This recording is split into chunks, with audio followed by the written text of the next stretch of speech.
Okay, ladies and gentlemen, welcome to another edition of The Global Reality. I'm your host, Josh Reeves. This is the Friday, June the 30th, 2017 edition of the broadcast. Thank you very much again for being with us. Lots of interesting stuff to talk about on the show with you today, so strap in. It might be a barn burner. We'll see what happens. Not making any promises, but I got some crazy stuff to talk about, so strap in for it. I got to tell you, it's extremely difficult. I've had a lot of restraint because in the past I haven't I haven't had restraint when I'm working on a film because it becomes an all-encompassing thing. It really has to, but it's been very difficult. But I've gotten better at it as time has gone on and as I've made more films, because you really become so ensconced in the research and in that thing. It just consumes you. And I'm gonna be honest with you, some of this stuff, man, I don't want it to consume me. I'm ready to be done with it after I cover it. I'll tell you where that was the worst for me. What really was the worst was back when I did The Secret Right Volume 2, 2011. Ugh. Because all that fucking, all that shit with the Franklin cover up and, the right wing gay sex and the fucking Jeff Gannon shit. Ugh. That stuff, I mean, it weighs on you, man, after it's so just when you having to like sit there and over look at these guys and, the Aleister Crowley stuff too. I hate having to look at these fucking scumbags, man. And when you're working on a film, you have to see them constantly. It wears on you after a while. I'm not gonna lie, it does. And I think that's healthy too. I think it should. I don't want to ever get comfortable with seeing these cocksuckers. I mean, some of this stuff, it just you want to move. I mean, it's been that way for me. I'm working on some of these films, not so much with the Lost Secrets of Ancient America stuff, but definitely more with the CMP, Secret Right, Spellcasters films. There's a lot of this stuff. The film I'm working on now, Spellcasters Volume 2. Yeah, there's a lot of stuff like that in this where I was just like, okay, I'm ready to get it all out and put it all out there and, talk about it and do interviews for it and promote it and all that stuff and then move on to, man. It's, yeah, it's really tough because, well, as I always say, these films are just as make the process of making them. Even though I have already done the research and I have, I know where I'm wanting to go with it and all this stuff. There's always new tidbits and there's always new things that come out as you're doing the writing, as you're putting all this stuff together and all the information down, and new stuff presents it to you, or you see something that you've already seen and you see it again because it's been a while since you've seen it, and so you learned more. So it has a completely different context and meaning to you, even though it's something you may have watched 10 times before. A lot of good movies are like that too.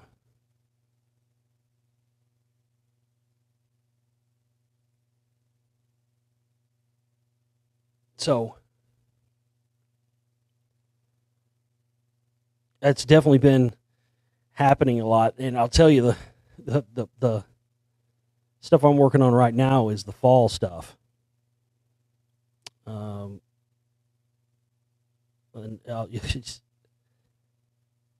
it's hard to explain and it's hard to understand. Once you see the movie, you'll understand why this information is in there.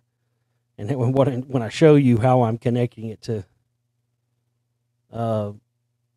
again, black magic and the intelligence agencies and Crowley and, the whole music industry in general and all these other things that connect into that you wouldn't even think connect into it. Other high profile musician deaths and, even, the much grander stuff. And of course, Tavistock and the rest of it. I mean, we're really expanding on what we did in Volume 1. as far as the black magic side of that's connected to the intelligence agencies, that's connected to mind control operations like MK Ultra. Really, what we're doing in Volume 2 is taking that same thing and applying it, showing it the music end of it, and being a musician and being a music fan, my whole life. And I play a variety. I play guitar, I play bass, I play drums, I play keyboards, I sing, I do, production, all the music in my film and stuff I do. But I've never done really any real all out, sort of stuff like I'd normally like to play in any of my films. That's, except really the intro to, which I was just talking with somebody about the other day, the intro to The Secret Right, Volume 1, and it's crazy that actually twice this week I've talked about that with somebody. It's come up twice because somebody was wanting to hear me play or whatever, and I showed them that intro to The Secret Right Volume 1, and then another friend of mine today was asking me about electronic drum kits and stuff. He thought about getting one, and I played him the intro to The Secret Right, which is me on guitar, bass, and drums. I played all that, and I wrote that little intro piece too. And after I played it, I was like, none of that was done. It was all done virtually. The drums were electronic on that. It was one of those kits. I actually physically played it, but it was it wasn't a drum. It wasn't like I do if I record something with a band where I take my drum kit and put mics on it and record. It wasn't that. And the guitars were all virtual amplifiers.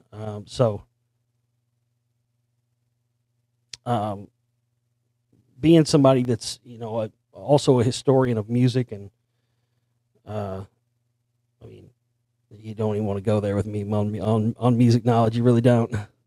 You just really do. You think I know a lot about all this crazy shit, and you want to go there. And so a lot of people that know that about me are going to be have really been wanting a movie like this for me for a long time. And boy, I hate to always have to be the bearer of bad news, or the dude that always lets the fucking air out of your balloon, Debbie Downer, But unfortunately, I've experienced it too. There's a lot of people, these different people have celebrities or whoever, if they're sports stars or music stars or whatever they may be, TV stars, and you find stuff out about them you didn't know. It's tough for people, they don't want to accept it. And I think there's probably going to be some people out there when they see this new film, Spellcasters Volume 2, they're going to be kind of feeling that way. I mean, look, I had it happen to me. All those people that truther type people that I thought were, they were the people I looked up to, like Jim Mars and Alex Jones for a short time, and even Eustace Mullins, who I interviewed. I wish that recording was out there.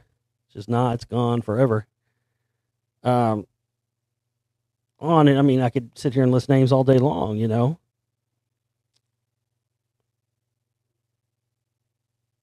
And that's why some people just are comfortable with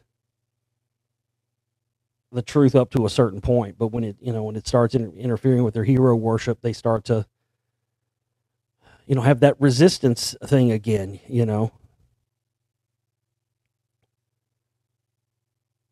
So it's tough to do that. But I'm really excited about this film. I'm really, it's always I always feel, I've said this a million times, but every time I make a film, when I come out on the other side of it and it's finally done, it's like in a video game. Every single time, it's a level up experience every time, because how I view this stuff, my knowledge base of it, it raises each time I do a film. So, and not just on that particular subject that I'm working on everything in general, It really does, because you learn all these things. I always have my idea for what I want the film to be about, what I want the content to be. But again, as you're putting that content together, you start to find things you didn't even know about just accidentally. The universe just sort of responds to you when you're on the right path of things. And there's been so much stuff like that. There's so many little pieces that are huge pieces of the puzzle that I've found completely, absolutely, totally by accident, just trying to make sure that I had another piece of information that I was working on, correct and legit and everything. And let me see if I've got it still up here. If I've got it still up here, I'll give you an example of that. And it'll also give you a little sneak peek into Spellcasters Volume 2, the little teaser. So as I mentioned, I was working on some of the fall, what I call fall Paul McCartney, the fake Paul McCartney stuff last night. And it's interesting, most people are aware that, of course, on the cover of the Sgt. Pepper album, they had one of the cardboard cutouts of people they had up there was, of course, Aleister Crowley.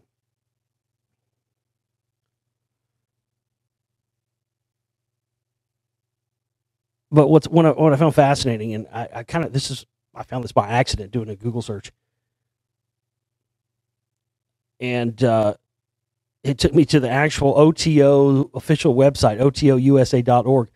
Interesting thing about that, the headquarters for Thelema, as it were, as for the OTO, was, of course, in Pasadena, California, with Jack Parsons, and he created Jet Propulsion Laboratory, and you know about him and L. Ron and all that stuff we talk about in the Spellcasters Volume 1.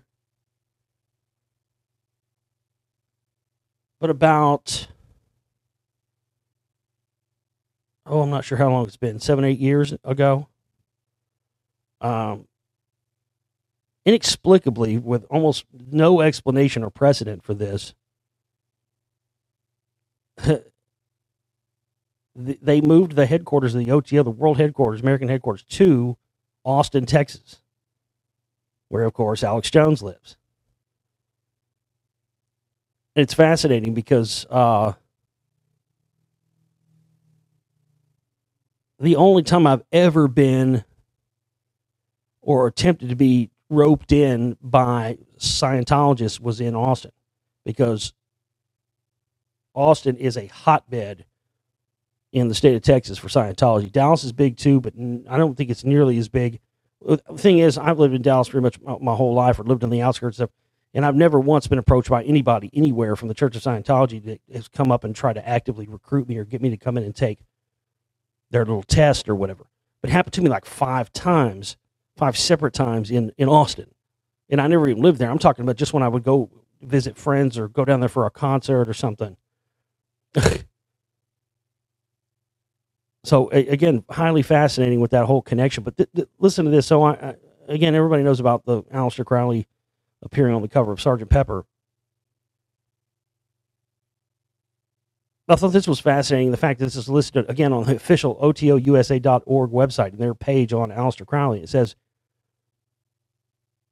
he is now, talking about Aleister Crowley, he has now been rediscovered and reinterpreted so often by beats, hippies, punks, and the industrial culture that he has become a perennial icon of countercultural rebellion.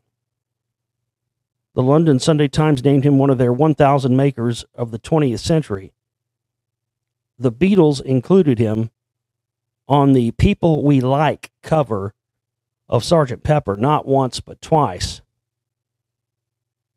The second photo was reportedly dropped as Crowley too closely resembled Paul McCartney. I mean, that blew me away that's mentioned. It would mention that here on the official OTO website. Because, of course, if you know the story, he died before they made that record. Was killed in the car accident. And this is where I need help. This is, if anybody out there, hears this show. I haven't called on my little ferrets in a long time, that, and you know who you are. You're out there in the listening audience. I have little ferrets. They know who they are. I don't even have to say their names. All I have to say is the ferrets. And everybody who is one, and the only way you become one, people become, it's not, I don't designate these people that they just are that. And they know that. So whenever I say ferrets, I mean the ferrets that ferret out info for me. Like if I get hung up on something. So I'm calling on the ferrets for this one. I haven't called y'all out in a while. It's been quite a long time. But where I'm hung up at here, there is definitely massive connection to Aleister Crowley and this whole replacement Paul thing. And one of the things I'm showing in the film is the connection to that and Scientology and Manson and the Process Church and the CIA. And of course, what we've already established in Volume 1 of Spellcasters with Crowley and Elrond and Scientology and MK Ultra and all the rest of the Babylon working. There was some, I can find scan information about this. Some of it was in that that one guy's video, I am a phony or whatever guy, which one of our listeners actually asked me about a few weeks ago, and I was like, I don't really know anything about him. I completely forgot about that guy and forgot about those videos that he did on the Paul is Dead thing. So I didn't really have much to say about it. But going through that stuff last night, I went back through it again, and I'll talk about that. I'll get back to that in a minute. I'll just remember to mention that. But what I need help with, if anybody knows where to find this information or has anything like this, or has anything where stuff has been written about this or talked about, there was some sort of, I don't know, some sort of ritual or something. I'm thinking similar to maybe the Babylon working ritual, some sort of Crowleyan type that somehow had a connection to Crowley, where they either transferred the soul of the deceased Paul McCartney into another body, or they transferred Aleister Crowley's soul into the body of someone that looked like Paul McCartney. And they went to Africa. Suppose they went to Africa to do this. And it was very secretive. And of course, Mal Evans, who was like the Beatles roadie, and he actually wrote the lyrics to, even though he wasn't credited, they were credited to Ringo. He wrote the lyrics to the song, A Little Help from My Friends, that was on Sgt. Pepper. And of course, he died in shady, mysterious circumstances right before he was about to publish his tell-all book. The manuscript was done. He was about to release it and detail all this information about the fake Paul, or fake Pauls. We're talking about more than one here. And, the story is the cops are called to his house or something. He had a pellet gun. They thought it was a real gun. They murdered him and killed him and shot him. And then, supposedly under self-defense or whatever from the cops. And the manuscript disappeared. And, we've never heard it, never seen it again. But if anybody has any information on, I know the obvious connections to Crowley and the Beatles and the rest of that stuff, but Tavistock, but it really specifically that thing with whenever I really can't figure it out what it is, but there's been, I've seen a lot of people arguing on YouTube and these different videos and stuff about the fall thing. And people are always arguing about, who he was replaced with and this guy and that guy. And no, it was, William Campbell, or no, it was Billy Shears, or no, it was this guy over, or what was the other one? Denny Lane. Well, the answer is everybody's correct. And I wish these people could realize that every one of them is correct, and that's what I'm going to present in the film, is that, hey, all of you guys say, no, is it this guy? No, there was multiple ones. Even the forensic audio analysis shows that on some of the Beatles songs, there are up to 3 different Pauls singing on one track. 3 different voices that are all purporting to be themselves to be Paul. And and of course, the telltale picture, I posted it on Facebook before, where there's the shot, and there's like 5 or 6 Maccas there. They're all hanging out on a boat. Linda's there. Linda's in the shot. Linda McCartney. I mean, I've done some forensic examination with this photo, man, and it's not a fake or a Photoshop or anything else. And it's an old original picture. It's kind of taken from far away, and you could, I mean, it's uncanny. You look at it, I mean, there they are. But yeah, there wasn't just one. There were more than one. Some people believe that there was one original one, which of course would have been William Campbell, Bill Campbell. And there is there is video footage where you hear, it's from the 90s where I guess when they were doing the Free as a Bird sessions or whatever, and Fall comes in the room, and George Harrison gives him a hug and says, "Oh, William, how are you doing?" You know. And another one where from the early 70s when they were recording the song that was about Fall, "How Do You Sleep?" And they're in the studio or whatever. And it's George. George is there because he plays on the song. And Yoko is there. And John says, "Oh, a Beatle wife makes tea for the Fab Four." And you hear George go, "the Fab Three." Because that's something they had that on multiple album covers. They had a Greatest Hits album cover. They had like four lit candles on it. One of them was unlit. I mean, they, they were dropping hints. But right after he says the Fab Three, the next sentence, is the Fab Three. And then right as George says that, the next sentence he starts is, "Seen Beetle Bill's been making a mess of himself lately." This, that, the other, talking about Fall, Fake Fall. There's multiple times where you hear George, he greets him as William, then he calls him Bill. And that was the guy, Billy Shears, William Shears, the guy who, in 1965, won a Paul McCartney lookalike contest in Canada. And what's interesting is, all this went down in 66 when he was replaced. There's been, people who before me researched this stuff and gone back through the records and stuff in Canada.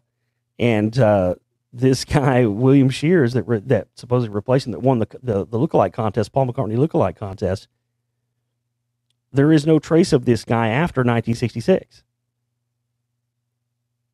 His birth certificate says no death certificate on this guy. No, this guy, William Shears, disappeared off the face of the planet after 1966. And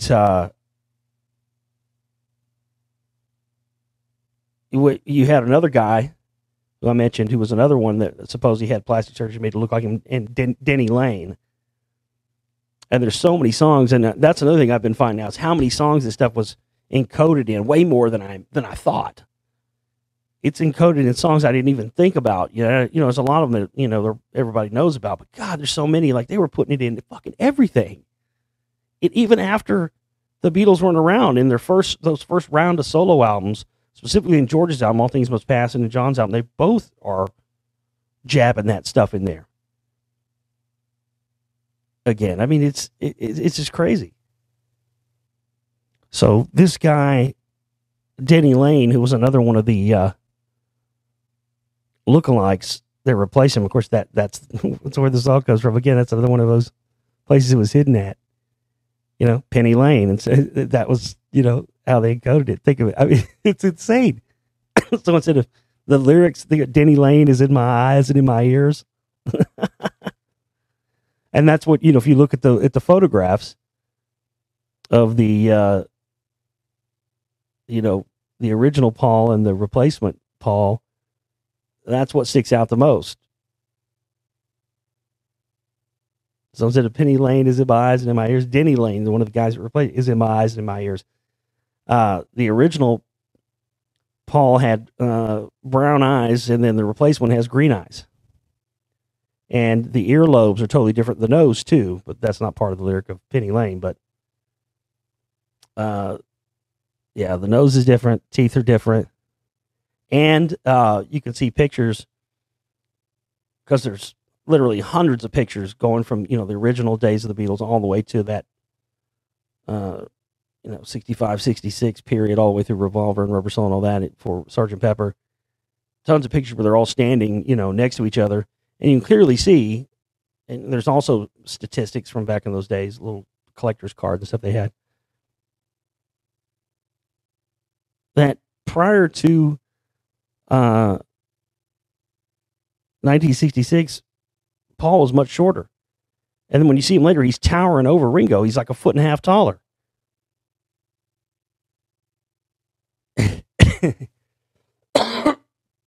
So, again, there wasn't just one of these guys, But back to answering the question that the guy had about that I'm a phony guy, I will say this. Something's up with that. That I don't know what. I've heard rumors that was Neil Aspinall, and then he passed away a few years ago, and then the stuff kind of stopped. I've heard rumors that I'm a phony guy could have been Neil Aspinall, maybe even Fall himself. But the one thing that's interesting about it is, if you watch that stuff, you start to notice it starts to kind of, sometimes it'll give you a headache. You start to notice there's subliminals. The person who made that, the I'm the phony guy, all his stuff about Fall, it's jam-packed with subliminals. And already this stuff is already creepy on its own, really. It's creepy shit, man. All this backwards shit, music shit, it's creepy as fuck.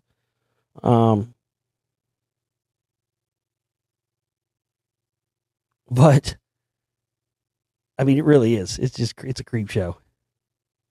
But throughout this guy's presentations, I started noticing that there were subliminal things. So I downloaded some of the videos from YouTube and brought them up in my video editor and slowed down the frames.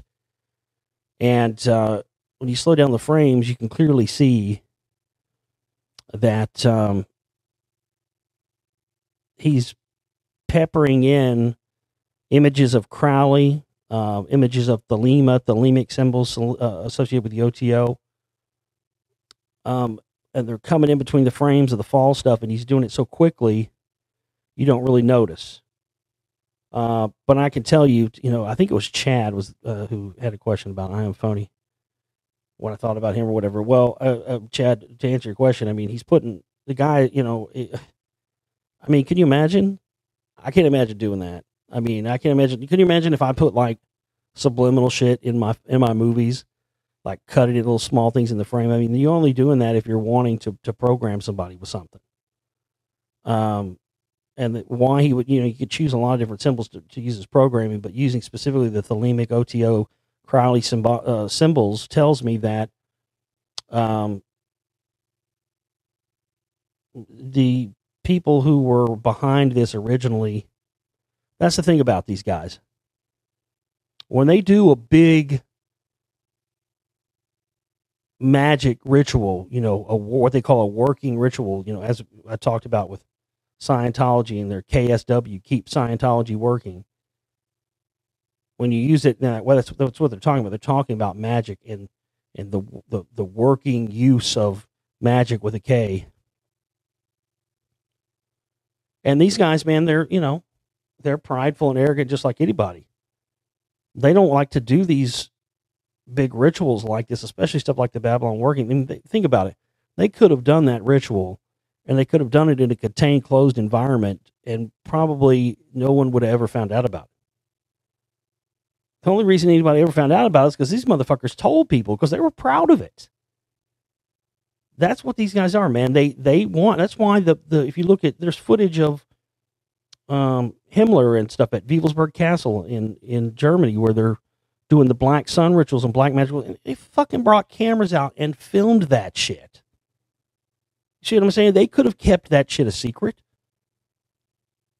So that's the same thing with this whole, Fall Paul McCartney thing. And I think this person, I think is definitely associated with the Beatles organization. The I Am a Phony guy. I absolutely think it is. I used to watch Beatles Anthology all the time. I used to have that.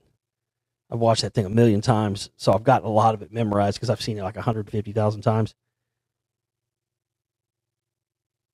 And as I've been working on this film, going back and remembering some of the stuff that Paul says in that, and some of the stuff George says in that, and just, if you're not thinking about it in that way, it doesn't even It doesn't even compute to you that way. But once you're looking at it from the perspective of the fall stuff has a whole new meaning. Like I think it's one of the scenes where Paul's like behind the boat. There's a bunch of scenes where he's like navigating the boat and he's like looking around, looking to see to make sure he didn't hit anything. He's talking about Beatles stories or whatever. And I don't remember if it's in part one. It may be in part one. I can't remember exactly what part of Beatles anthology it's in there, but it's in there. And he's like, navigating the boat or whatever.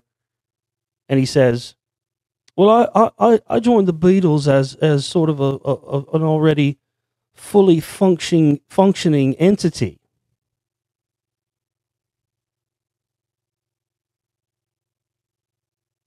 I mean, I think anybody that knows anything about the history of the band, especially when even they go on to show it, that's a total contradiction.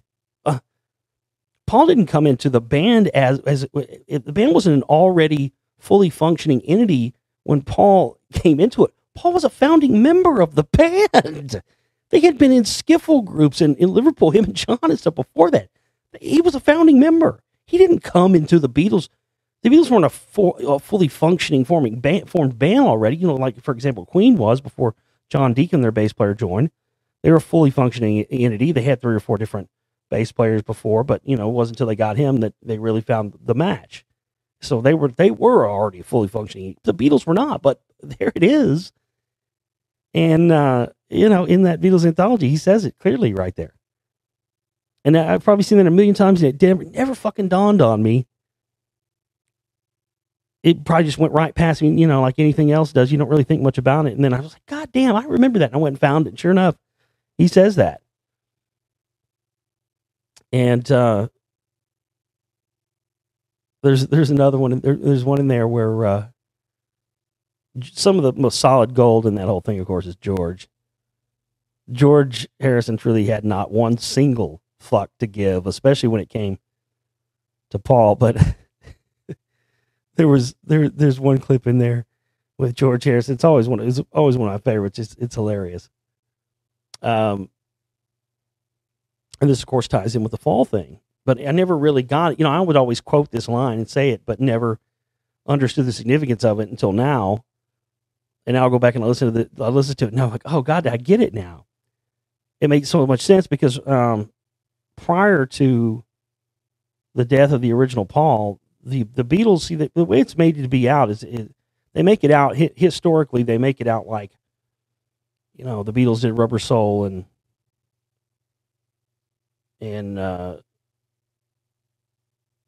they put that album out, and Brian Wilson heard it and inspired him to want to make Pet Sounds, which is true.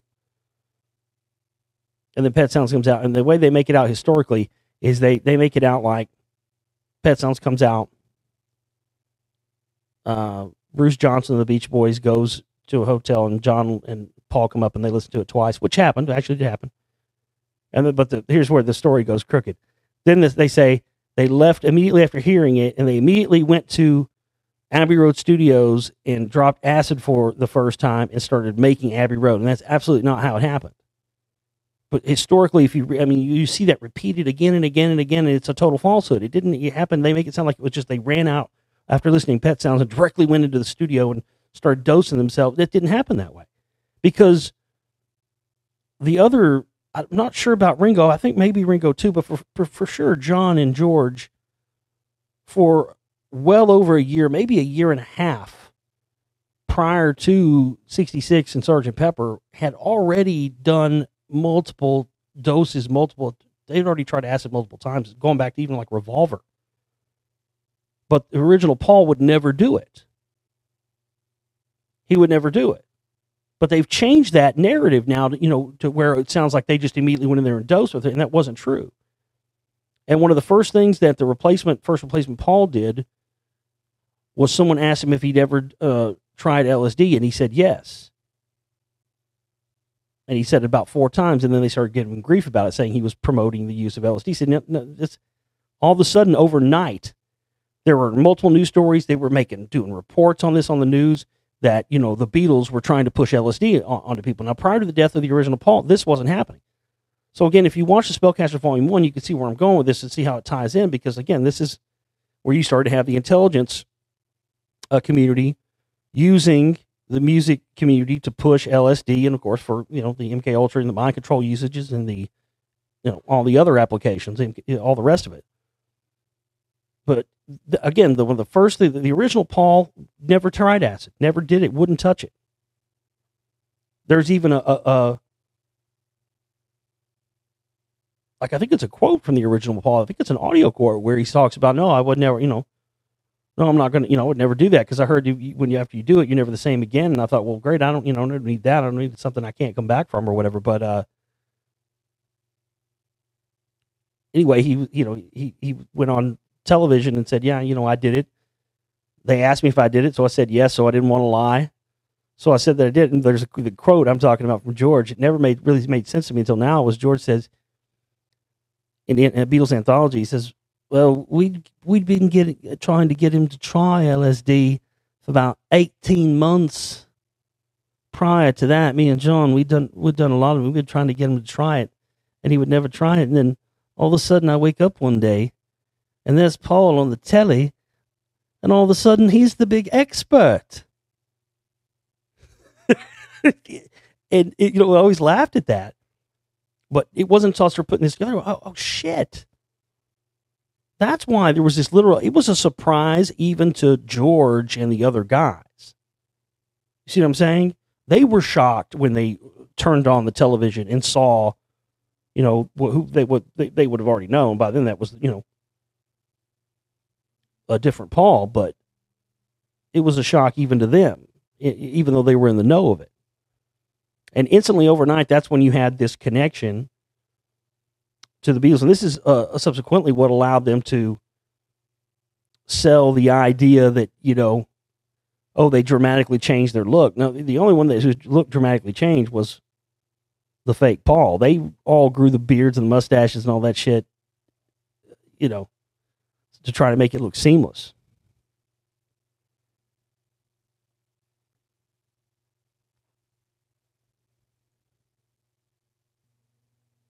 And you can see that footage, and you can see that stuff where it's clearly, you could see the mustaches like falling off of him. It's like half on one side and like falling off. And then, of course, you play back that fast version of Sgt. Pepper's Lonely Hearts Club Band. You can clearly, a lot of that backmasking stuff I don't give too much credit to, but there is some examples where it's loud and clear, especially with the Beatles stuff. And you can clearly hear him say, "It was a fake mustache. It was a fake mustache." That's one of my favorite ones. And of course, they put a fake mustache in the little, insert to the record and all that stuff. And, so I'll be showing the connection to that. And also to the Charles Manson stuff in the film. That ties in with the Beach Boys, too, because Dennis Wilson, Charles Manson recorded at the Beach Boys studio. And there's huge connections in with MK Ultra and mind control and LSD with Brian Wilson as well, if you know his story, and it's insane. And it ties in also with Phil Spector. I've talked about the Phil Spector stuff not long ago and how that ties in with the fall stuff. So it's a lot of work, man. But this is what I'm weaving and showing here, and more and much more. This is just one segment I've been talking about here tonight.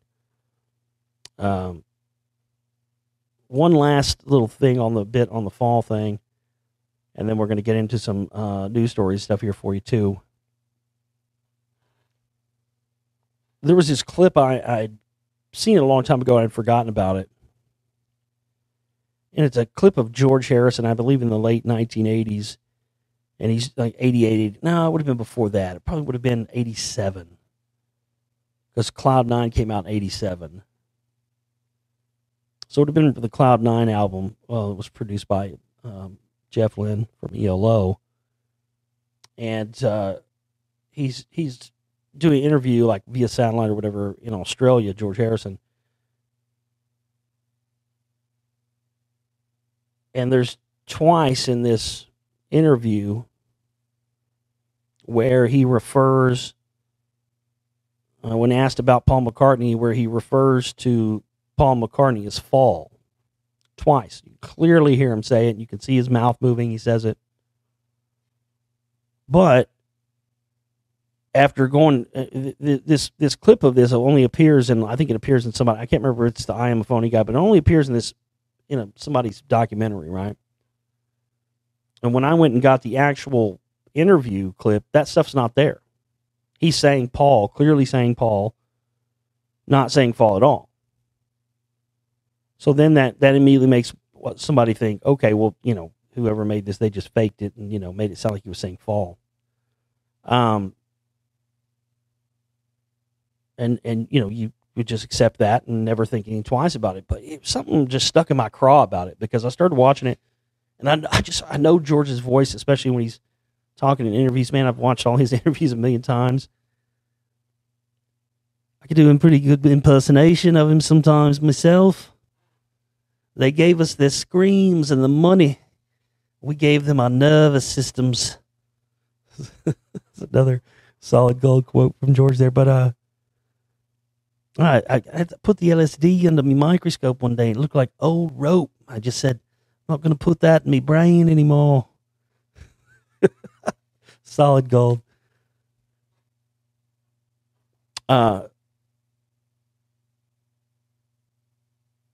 But I was stuck in my craw, man, because it really sounded like he was saying fall. But when you go back and then I started, I found some other clips on YouTube and stuff that said, one of them said unedited or unsomething. I can't remember what it was. But apparently, according to some other people's research that I've found, there are other examples of this where he clearly says fall in the interview, and then you go back and they've scrubbed it and changed it out. And that's when I started thinking what's going on. So I did that thing again. I was like, well, let me pull down. So I pulled down the original. I pulled down, the one that'd been manipulated. And the crazy thing is, I can pull them up on my editor and put them A, B. And there doesn't seem to be any manipulation in the video at all, like, making his lips look like they're moving or anything, because it's seamless. And what I decided, I was like, okay, well, look, I'm a pretty good video editor. I get better every time I make a film, but I'm a damn good audio editor, and I've been working with audio a lot longer than video. And I can do forensic audio stuff, man. I can get in there and chop stuff up. I've done, recordings with people. Sometimes you record with other artists and whatnot, and sometimes you get a breathy singer, it sounds like they're fucking mouth breathing on the mic. Every time they sing a verse, you can hear it. Drives me nuts. Drives me batshit. So I can go in there, but what's cool, with digital editing, I can go in there and zip, zip, zip, take all those breaths out, and then when you hear it play back, it's seamless. Sounds great. And I tried to replicate this. I took the original and tried to figure out a way through audio editing, to make it sound like he was saying fall instead of Paul. I even tried doing into the mic, like recording it on top of it. You could still hear it. You could tell it wasn't that. I tried just editing out the first part of the P when he does, because it's very hard to manipulate a F sound into a P sound. You know what I mean? If someone's saying F and you want to manipulate it to a P, that's two different sounds. So it's perplexing. I mean, the links, what's interesting is the links they've gone to hint at this stuff for years and years and years, while at the same time going to great lengths to cover up, stuff that proves beyond any shadow of a doubt that it is true, like the stuff that Heather Mills talked about, the so-called box of evidence that she has. Beyond infidelity, beyond anything you could imagine, stuff that would shake the entire world to its core if they knew it, lies that have been perpetrated, which is exactly what happened. She, that's why they got divorced. She found out he wasn't the real thing. And he's said it a million times in interviews. There's so many examples where he just point blank just says, yeah, I'm not even Paul McCartney. I'm not even this guy. I'm somebody that came in, and there is a quote where he says that, where he says, I'm just some guy that came in and I got lucky, and I'm a clone. And there's other times where again and again, the Letterman clip, where he screws up. That one, oh, it creeps me the fuck out. You can see him. He knows he fucked up. He knows he says, you know, Letterman's asking him about the whole switching out the person, and he says, oh, well, yeah, that was the whole other part of the Paul is dead thing, right? That they switched you out with a double. And Paul goes, yeah, I'm him. And right when he says, I'm him, you know, that they switch you out with it, I think he gave the answer quicker. You see that sometimes in those late night talk shows like that, where they don't really think about the answer they're giving, and they just blurt something out. They don't really think about it. That seemed to be the case. Because right as soon as he said, yeah, it's me, you know, you replace it with a double. Yeah, I'm the double. And yeah, I think he slows it down that I am the phony thing. But yeah, you can see when he slows it down, you see Paul, he rolls his eyes and he kind of does his mouth to the side like, oh shit. I mean, it's clearly an oh shit, like I shouldn't have said that. And then Letterman saves him, and Letterman looks dead into the camera with this very creepy look and says, or is it? And then he does this kind of weird Thelema, like finger on the nose, occult symbol thing. I mean, yeah. So, but this feeds into this whole larger grand scope. And that's one of the things I'm showing in the film is how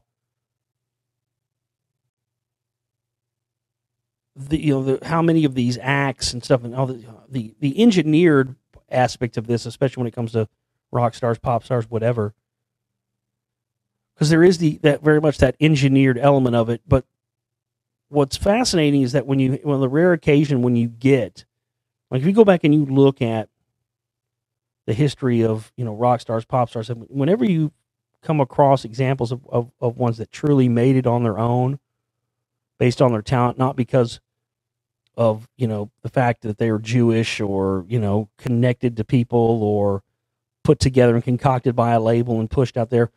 I'm talking when you have true, and it's crazy. Almost all the suspicious deaths of musicians, of big name musicians, were like that. People who didn't get put together and manufactured by a label or the Tavistock Institute or the CIA, you know, to feed the agenda. And then, of course, those are the ones that they always murder. I mean, Dimebag Darrell, Kurt Cobain, you know, go back to some of the, you know, Janis Joplin. I mean, Jimi Hendrix. I mean, all, you know, you can go on and on and on. But it's interesting that how many of these, you know, so-called drug overdoses that everybody just accepts as a fact because, of course, they've already been pumping you through the media and stuff for all these years with all these stories about drug use of these different people. And, you know, of course, some of it's true, but, you know, not all of it was true. They fed all kinds of stories about Kurt Cobain being on all these drugs and heroin and everything else, and he absolutely wasn't. And they said that he was on heroin because of all these back pains and stuff, and there he is, like shortly before his death, saying, "No, I cured that a year ago. I'm better now. I don't have to take any medicine for it at all." But even after, you know, when he had 5 times the amount it takes to kill a person, the dude wasn't a very big dude anyway. Had 5 times the amount of heroin it takes in your body to kill a person, but yet still somehow was able to pull the trigger on the shotgun, which of course the shell ejected out of the opposite side. It ejected out of the side it would eject out on if someone put the barrel of the gun in his mouth and pulled the trigger. Not the opposite side it would if he would. And plus, it was this long barrel with this big choke thing muzzle. It was ridiculous. There's no way he killed himself with that. But again, that's how they sold the narrative that, well, he did this and killed himself because of the heroin thing because he was strung out and look, he had 5 times the amount in the system. That's how they sold the narrative of the suicide. Even though the whole investigation was botched. I mean, that's been the whole thing people have been trying to do for many years. But you definitely have these stars and these artists that are put together by these, you know, and very much, I think that the Beatles very much started out as an organic thing, but then once they realized what they had on their hands, that's when Tavistock and the rest of these people came in Capitol Records. And it's amazing how much Capitol Records artists are at the center of a lot of this stuff. As I pointed out in my Secret Messages film series, the Capitol Records building in Los Angeles is literally right around the corner from the big Scientology place. You had the Beatles on Capitol. You had the Beach Boys on Capitol. You had Buck Owens on Capitol. There's conspiracy stuff connected to him and Don Rich, the guitar player, and Freemason stuff. I don't know if I have time to have that in the movie or not, but I mean, I'm just saying it's there. And of course, connecting back to the CIA and mind control and all the rest of this stuff. The thing that I think, you see these, every time you see these YouTube videos, I just get sick of all this stuff where every person is Illuminati, and this, especially with the music stuff. Anytime anybody, and that's one of the things that I'm doing more here with my films and with Spellcasters Volume 2 is getting away from that whole thing of just using Illuminati as a blanket fucking term for this, and instead showing the connections and how, because everybody seems to know about, people know about propaganda. They know we've been programmed by the media and television and movies and the rest of the stuff, and they're putting all this, jamming all this stuff into all these movies, these fucking agendas left and right, and all these movies just jamming stuff in there, jamming it in TV shows. And of course, a lot of people, as I said, they see some of these musicians doing these different occultic hand signs and stuff. And again, as I've talked about many times, a lot of these people are not even into this stuff, have no idea what they're doing. It's the people at the upper echelons. Same thing with the Beatles. Much of the stuff that they did, especially in the fall era, like the cover of Sgt. Pepper, that stuff was not, a lot of people attribute that to the Beatles themselves because that was what was listed in the album People We Like or whatever, that was what it said on the record. But that whole design and stuff was done by a team of people, and even the guy who designed the bass drum is like a mystery guy. Nobody knows what happened to him. This is where you start to have the people that are put together and controlled by these entities that want to push these agendas and push these symbols and everything onto people. Again, the artist gets the total blame for it and credit for it because it's their name and it's their face on the record. So people just use, natural logic and assume that, when they're doing the occultic hand symbols or whatever in their videos, Lady Gaga or whoever, that person, decided to do that. And I'm telling you, it's just not the case. It's the nameless, faceless people behind the scenes that control the labels, control these artists, and who make the decision for the A&R department to put these things in certain videos and certain people that they're trying to use to push their further agenda. And those are the people that need to be exposed, instead of just saying, Lady Gaga's Illuminati and you leave it at that. That's bullshit. Because you've got all these whole other realm of people who are really the true spellcasters, really the ones that are really doing real magic and real mind control. And they don't get named. They just continue. This is why they continue to get away with it. Because when anytime anybody does identify the work of these people, again, they just throw the blanket term Illuminati on it and throw it up on YouTube, and everybody says, "Oh, here we go." Here we go again. And again, that works counterproductive to the information. So I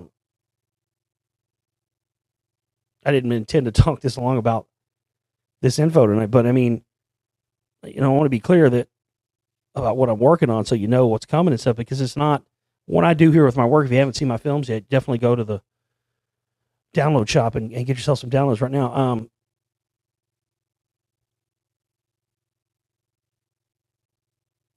I mean, these are legitimate film projects. They're so many hours of work and blood, sweat, and tears go into this stuff, and they're not just, I could make stupid little YouTube videos and put them up all the time, but that's not what this is. These are deep research efforts that cost money, actual money to make.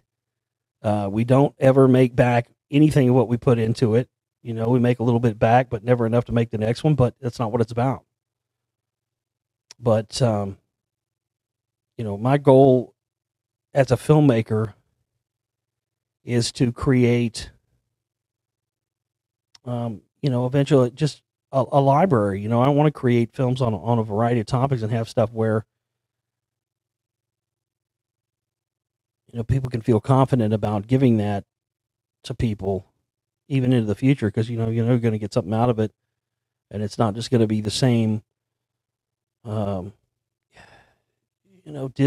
or not just disinfo. That isn't the only enemy, but you also get some, people already come to conclusions for you. That's one thing I don't try to do with my films. I don't try to come to conclusions for you. I try to present the information just as it is for the most part, and show you how it all connects, and then allow you to decide for yourself what it is and what it isn't. But you see that a lot in these films. People they already have their conclusion. They already have what they're already trying to prove, and they don't stray from that. They stay, they work backwards from, I believe this, this, and this, and I'm going to show you exactly why I believe this and this. I don't work like that. I like to show you the connection, show you how this works out, and when you see it, oftentimes it's undeniable. It's just like, oh shit, because stuff connects, and there's so many things that connect to each other that you don't think connect. It really has been something I've found in my research. Anyway, I can't wait for you to see this film, and it's still got a lot of work left to do. But we're looking at probably 1st of August, maybe. I was shooting for the end of July. I don't know if I'll be able to get it done that quick, but we're looking at August probably. But the biggest thing right now, as it always is this time of month, is our fundraising week, and we're just out of time, folks. We got less than 24 hours now. We've got to have $650 in here by 3 p.m. Central Standard Time tomorrow. Otherwise, we're going to be out of business. And it's not a lot of money, and it shouldn't be holding us back. But we asked everybody all week, and nobody's contributing a big amount yet, or any small amounts really yet either. So, as it always is, it's red alert time. We're at red alert status, and we need everybody to chip in whatever you can. Everybody that contributes $100 will get their name or name of your choice into the special thanks credits of the Spellcasters Volume 2, as well as 3 downloads from the download shop. But you have to email me, tell me what 3 downloads you want if you want to get those, if you contribute the $100. So the highest contributor will win a nice Amazonite Smoky Quartz combo and a nice chunk of black tourmaline. You can see pictures of that up on the Global Reality Facebook page and the Josh Reeves Filmmaker Talk Show Host Explorer page as well.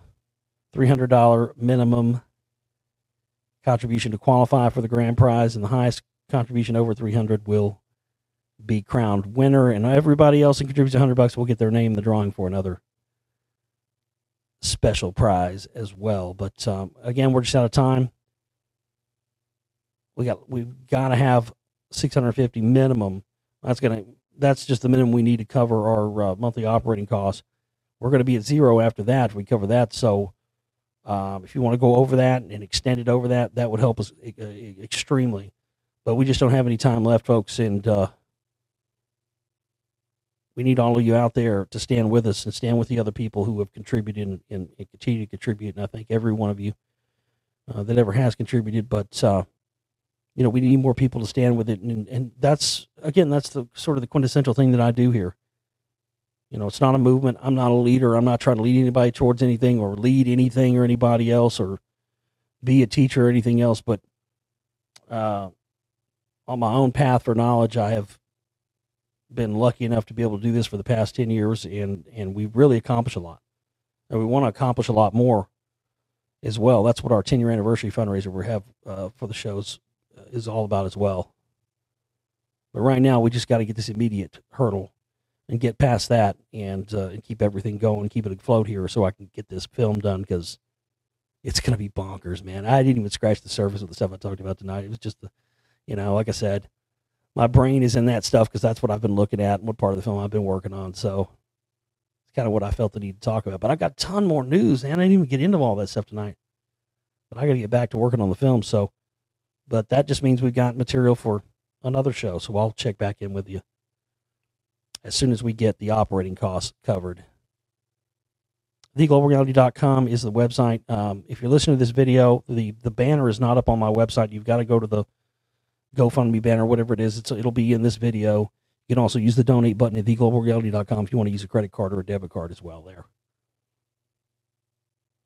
All right, folks. Get to it. I love each and every one of you. And I want to be here for another show, so let's get it done. See you next time. Take care.